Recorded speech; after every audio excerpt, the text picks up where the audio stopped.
This is the Made with Love die set from Spellbinders. There are 17 different dies in this set, perfect for creating cards or scrapbook pages with a baking or cooking theme. Here I'm using it to create a card. I'm using the oven mitts from this set as well as the little cupcake.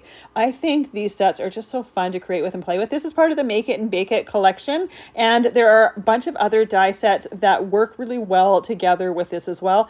I think this would be so fun for a recipe book or a recipe card, or using, like I said, as a scrapbook page accessory piece.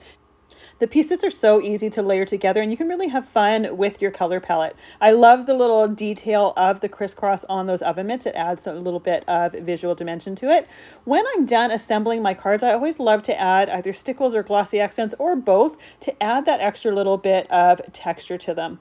So I put some stickles on top of the little hearts on the oven mitts, and then I put some glossy accents on the little cherry on top of the cupcake, just to give it a little bit of extra sparkle and shine. It really finishes it off, and I just love the final look of this. It's so adorable, perfect for someone that loves baking.